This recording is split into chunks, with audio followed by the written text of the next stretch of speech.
हर हर महादेव दोस्तों, welcome back to सुबीस channel. तो आज का ब्लॉग मेरे लिए बहुत ही स्पेशल होने वाला है और आज है 14 अगस्त और आज हम जाने वाले हैं एक बहुत ही खूबसूरत शहर जिसका नाम है बनारस वाराणसी, यानी हमारी काशी नगरी। तो सुबह सुबह मैं तैयार होकर निकल चुकी थी रेलवे स्टेशन के लिए। सामान भी रेडी है, कैमरा भी रेडी है और सबसे ज़रूरी हमारा एक्साइटमेंट भी पूरा रेडी है।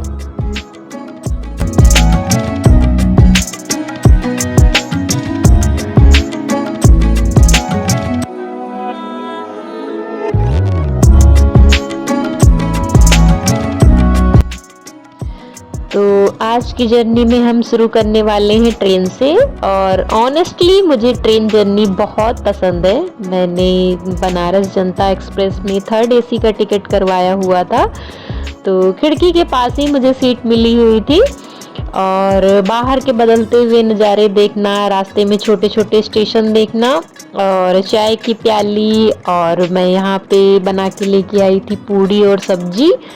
तो लखनऊ से मेरी ट्रेन थी, ट्रेन मैंने पकड़ ली हुई थी और फिर उसके बाद में भूख लग गई थी बिकॉज़ 2 घंटे से ज़्यादा ट्रेन लेट थी लखनऊ में। टाइमिंग थी इसकी 8:30 आने की, बट ये आई है 10:30 के आसपास। तो भूख भी लग गई थी, सुबह खाना भी नहीं खा पाए थे, 7 बजे ही स्टेशन आ गए थे। तो चलिए दोस्तों, ज़्यादा देर नहीं करते हैं, शुरू करते हैं अपना बनारस ट्रेवल ब्लॉग।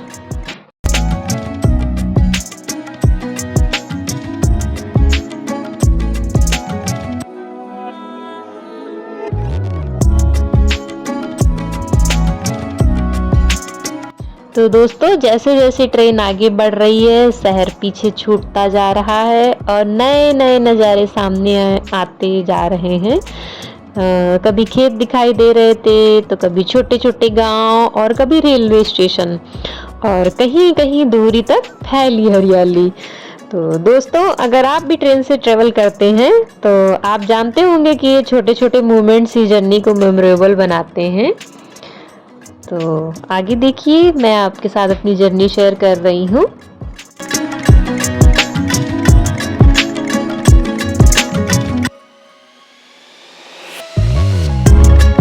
तो दोस्तों, मॉर्निंग में तो 2.5 घंटा ट्रेन लेट ही थी और फिर उसके बाद में इसको पहुंचा देना था 3 बजे के आसपास, लेकिन इसने 3 घंटा और लेट कर दिया। तो 5 घंटे की लेट ट्रेन थी और हम लोग 6 बजे पहुंचे हुए थे।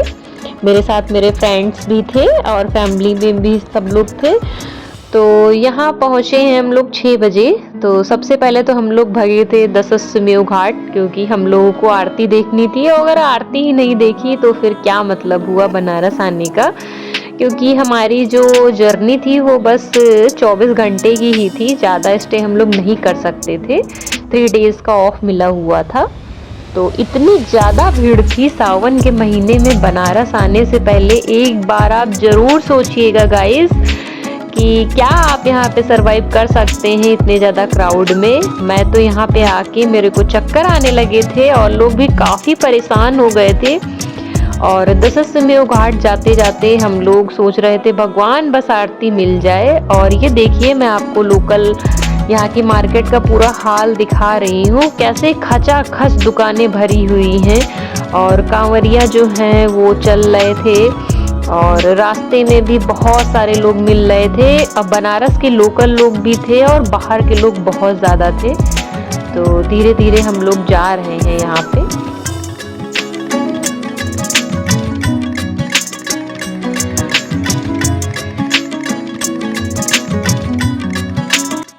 तो दोस्तों, हम पहुंच चुके हैं उस जगह पे जहां आए बिना बनारस का सफ़र अधूरा सा लगता है। जी हाँ, गंगा घाट। तो सामने बहती हुई गंगा मैया और चारों तरफ दिखाई देती काशी की खूबसूरती। तो यहाँ बैठकर कुछ देर गंगा को देखना ही अपने आप में एक अलग ही फीलिंग देता है। तो लोग पूजा कर रहे हैं, कोई नाव की सवारी कर रहा है, कोई फोटोग्राफी कर रहा है और कोई बस शांत बैठकर इस एटमॉस्फेयर को महसूस कर रहा है।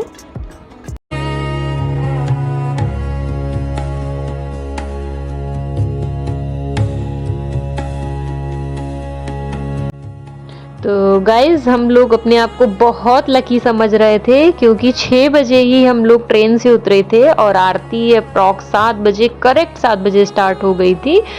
तो भगवान भोलेनाथ का बहुत बहुत शुक्रगुजार करते हैं हम लोग कि हम लोग को टाइमली आरती मिल गई। बट स्पेस नहीं मिल पाया था हम लोग को गाइस, तो हम लोगों ने बोट के ऊपर ही बैठ के पूरी आरती देखी। और बोट के जो बैठ के आरती देखने के चार्जेस अलग अलग थे।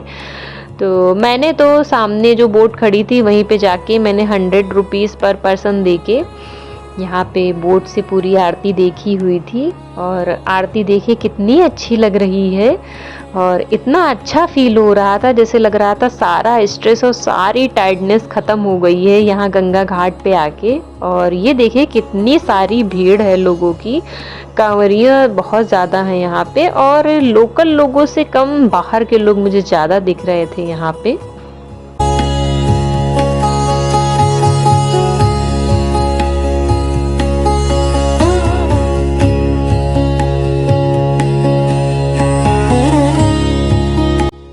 तो दोस्तों यहाँ दशाश्वमेध घाट है, तो यहाँ गंगा आरती देखने के लिए बहुत दूर दूर से लोग आते हैं। शाम होते ही पूरा घाट रोशनी से जगमगा उठता है, चारों तरफ श्रद्धालुओं की भीड़ होती है और हर तरफ माँ गंगे के जयकारों की आवाज़ सुनाई देती है।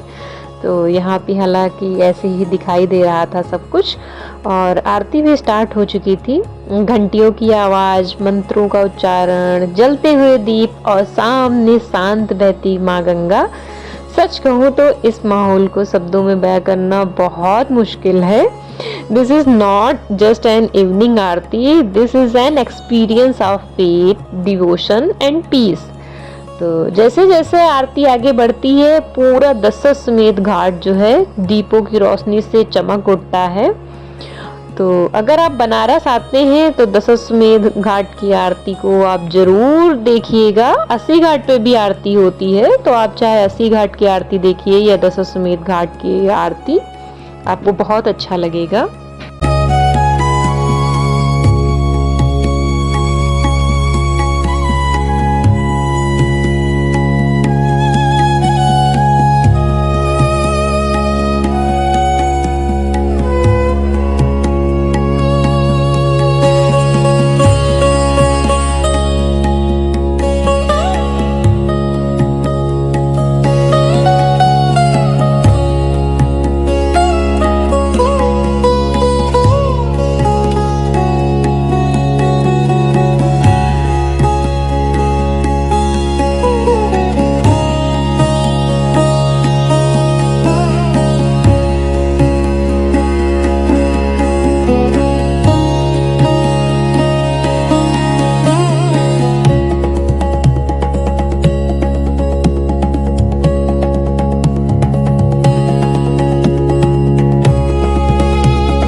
फ्रेंड्स आरती देखने के बाद हम लोग वापस आ गए हुए थे और बहुत तेज़ से भूख लगी हुई थी, तो सोचा कुछ खा लेते हैं। तो यहाँ देख रहे थे यहाँ पे दशाश्वमेध घाट पे एक प्लाज़ा बना हुआ है, तो ऊपर से ही हम लोग देख रहे थे कि कहाँ पे अच्छा खाना मिल जाएगा। इतनी तेज़ भूख लगी हुई थी और चाय पीने का बहुत मन कर रहा था।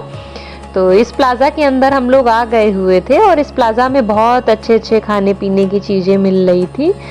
तो सबसे पहले तो चाय पिया और उसके बाद में स्नैक्स लिया।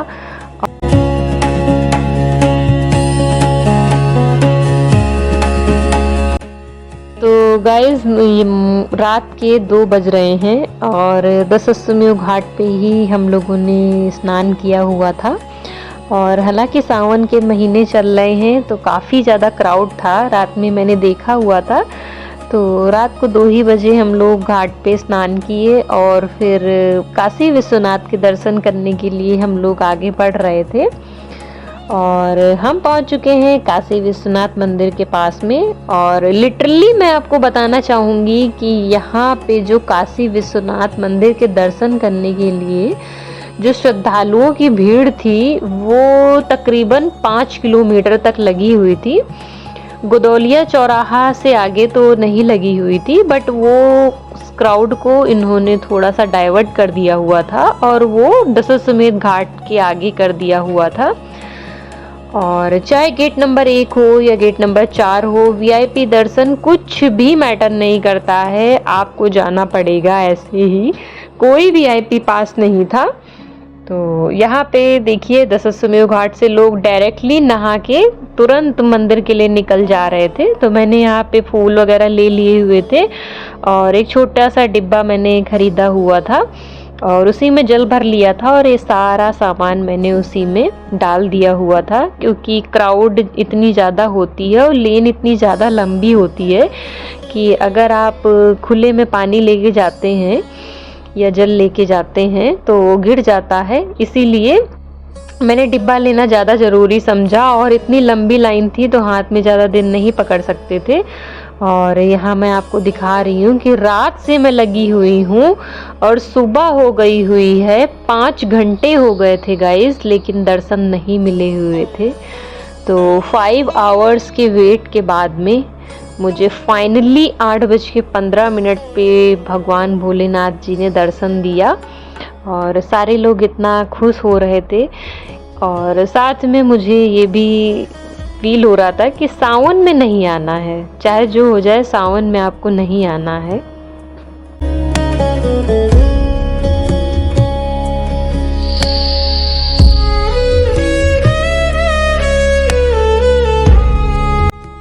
तो 5 घंटे के इंतज़ार के बाद में अब मेरे पास में बहुत ज़्यादा टाइम था कि हम लोग क्या करें। और काशी विश्वनाथ ट्रेन थी हमारी बनारस से ही, जो कि 1:30 बजे के आसपास थी। तो 7:15 बजे तक हम लोग फ्री हो गए थे और फिर उसके बाद में खाना वगैरह भी खाया हुआ था। खाना वगैरह खाने के बाद में थोड़ा सा टाइम जो बचा हुआ था तो काल भैरव हम लोग जाना ज़रूरी नहीं समझे, क्योंकि इतना ज़्यादा थक गए थे तो काल भैरव के लिए नहीं गए। और माफ़ी मांग ली भगवान भोलेनाथ से कि अगली बार आएंगे तो काल भैरव के दर्शन ज़रूर करेंगे। तो यहाँ पे 80 घाट हम लोग आ गए हुए थे। 80 घाट में बहुत अच्छा लग रहा था, बहुत अच्छी हवा चल रही थी। 15 अगस्त का दिन था तो पूरा ऐसे देशभक्ति से पूरा माहौल रंगा हुआ था।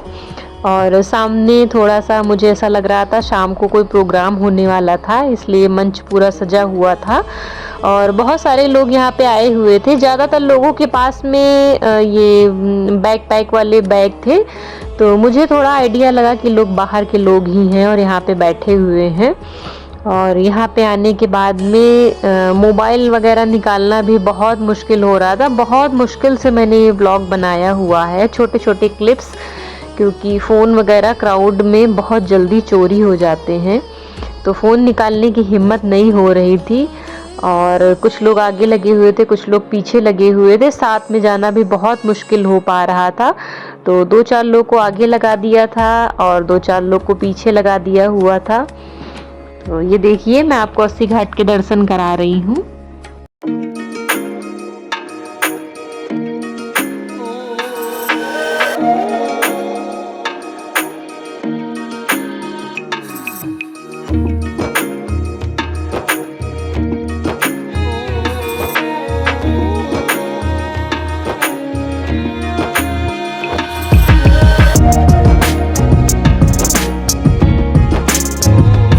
गाइस ये 80 घाट है और यहाँ से दर्शन करने के लिए आपको आना पड़ेगा। दशाश्वमेध घाट के पास में ही ये लगा हुआ है। तो आप चाहे तो आरती यहाँ से भी देख सकते हैं और 80 घाट से भी देख सकते हैं। तो बहुत अच्छा लग रहा था, मन को बहुत सुकून फील हो रहा था। और फाइनली जो जो सोच के आए थे वो सारा हो गया था। आरती भी देख ली थी दशाश्वमेध घाट की और 80 घाट भी आ गए थे। बाबा भोले विश्वनाथ के दर्शन भी हमें मिल गए थे, बहुत ही मेहनत के बाद मिले थे लेकिन मिल गए थे। तो हमारी ये 14 अगस्त और 15 अगस्त की जर्नी मैंने आपके साथ में शेयर की हुई है।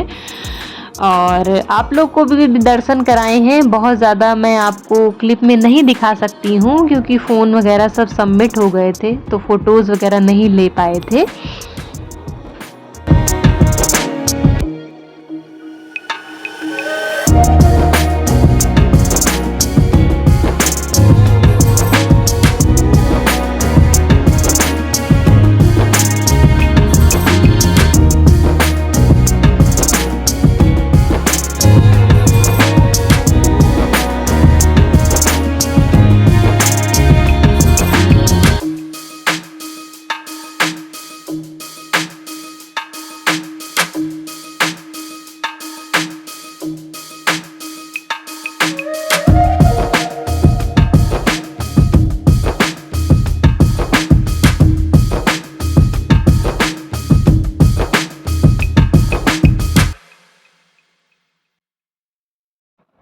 तो फ्रेंड्स, काशी विश्वनाथ मंदिर जो है वो भगवान शिव को समर्पित है और इसे काशी का सबसे प्रमुख आध्यात्मिक केंद्र माना जाता है।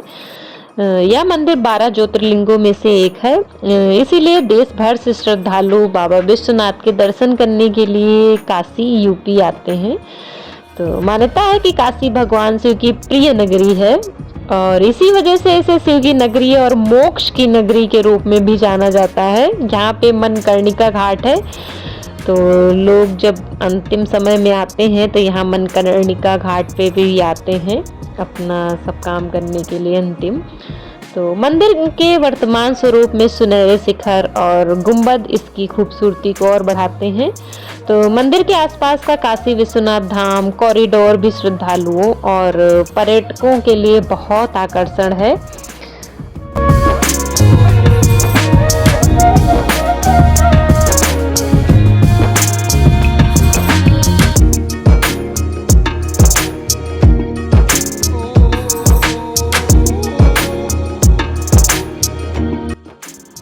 तो फ्रेंड्स, इसी के साथ हमारा बनारस का खूबसूरत सफ़र यहीं ख़त्म होता है।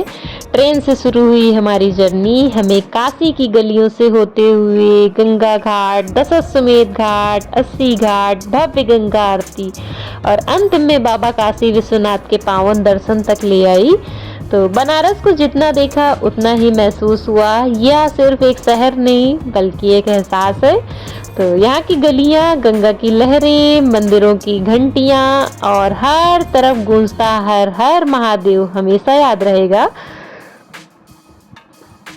तो आई होप आपको हमारा ये बनारस ब्लॉग बहुत पसंद आया होगा। अगर पसंद आया है तो वीडियो को लाइक करें, चैनल को सब्सक्राइब करें और कमेंट में ज़रूर बताएं कि आपको इस ब्लॉग का कौन सा मोमेंट सबसे अच्छा लगा।